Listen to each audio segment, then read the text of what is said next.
be defeated. The people, united, will never be defeated.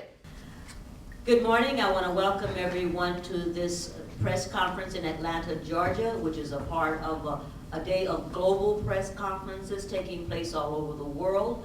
The 2008 Decentralized World Social Forum in 100 places across the globe. There are people standing just as we are before the press to talk about what's happening in the real lives of real people.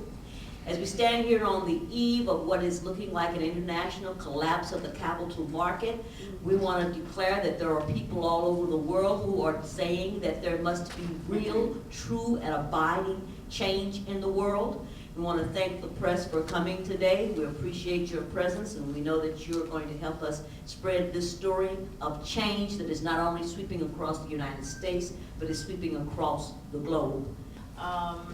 The welfare system in Georgia is in chaos. Welfare system is not providing welfare for working people struggling to make ends meet, but still provide lots of corporate welfare for those who are seeking to glean the resources of the citizens of this state for their own profit-making purposes. We are living in some horrific times, and I see the decline of the economic security of working people in every sector of our state. In the United States of America, the people are afraid of their government. And so on January the 26th, Saturday, January the 26th, the people of Georgia and people all over the world and across this country have an opportunity to stand with millions of other people across the globe to say, we are sick and tired of being sick and tired. We recognize we have issues related to how the state authorities deal with child offenders, shipping kids between the ages of 13 and 18 into prisons with adults, sometimes into prisons for the rest of their natural lives. We recognize what's happening to our Latino brothers and sisters who are being terrorized by these ICE raids. They're tearing families apart. We recognize that we still have an issue with thousands of people who are displaced out of the Gulf Coast.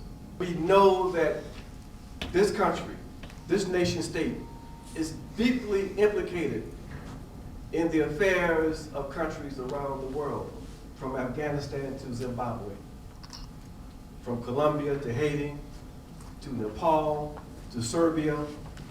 This country is deeply implicated in the systematic and persistent violations of the rights of people around the world.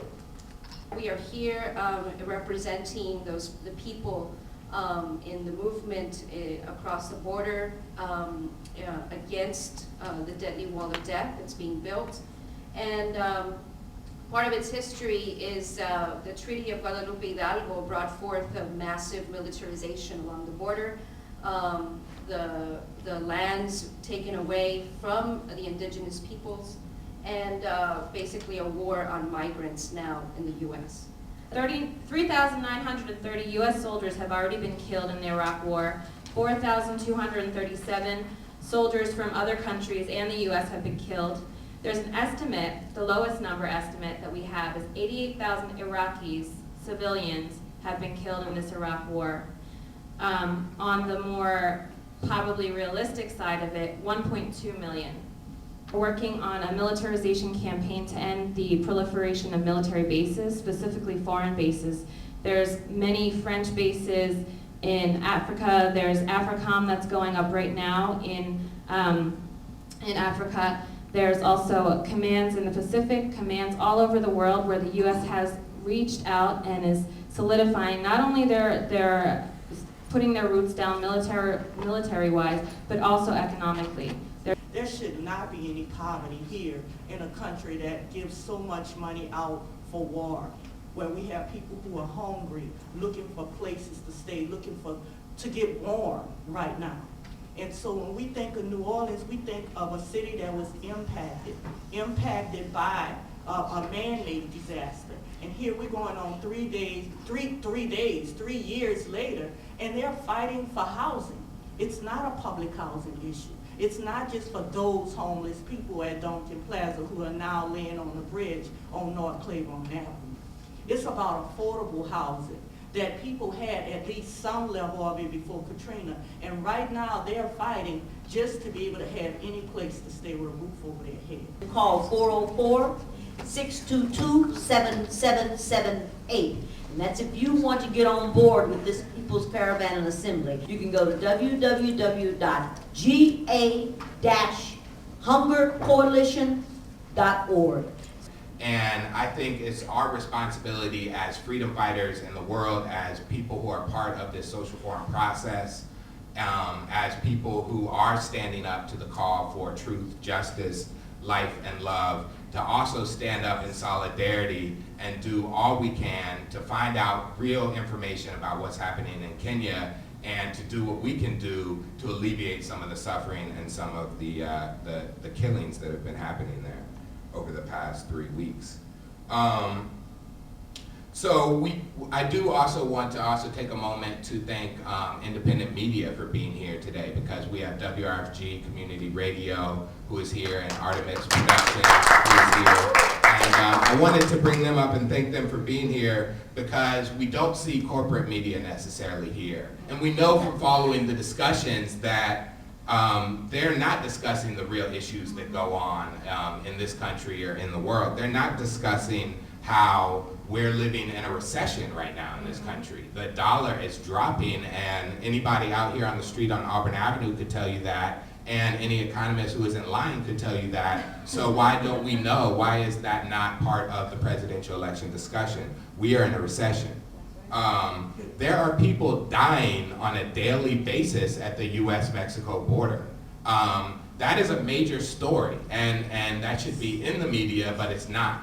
And it's hard to even blame many Americans for not knowing about it, because there's no way of knowing about it. And so to act on it, we have to teach each other about what's happening in this country, and that's the whole part of the U.S. Social Forum, of the Poor People's Day Movement Assembly, and of many actions that are going on here locally in Atlanta and across the world. So right now, as people have mentioned earlier, is that there are people in Switzerland, India, Iraq, Italy, Lebanon, France, Belgium, Mexico, Cuba, Palestine, Philippines, Korea, Spain, and Brazil, and here in Atlanta, in which today, January 22nd, we are holding coordinated press conferences. We are now beginning to act together in a more coordinated fashion for another world. Woo! And on January 26th, right now, there are 618 actions being planned in 100 countries, and people are taking it to the streets. And we know that we need to hold these government officials accountable, because they want a neoliberal policy. They're going to continue the war. They're going to continue the cutbacks. They're going to keep giving breaks to the corporations. And we know that as peoples, we need to hold whoever is in office accountable. On January 26th, the people are rising up. We're doing concerts. We're doing debates. We're planning actions. We're reclaiming the land. We're saying no more war. We're saying no to the free trade agreements on Peru and Colombia and Korea. We're doing street theaters at the malls. We're saying no to military bases. We're saying that we need to have the right to return, and being able to know that, again, only through acting together for that other world will we see that change. We stand in solidarity with the peoples of the world. We stand in solidarity with the movements of the peoples of the world, because indeed there is a movement of movement, and it is coming whether you're prepared for it or not, and another world is not only possible, another world will be birthed. The people united will never be defeated. The people united will never be defeated. The people united will never be defeated. The people united will never be defeated. The people united will never be defeated. The people united will never be defeated.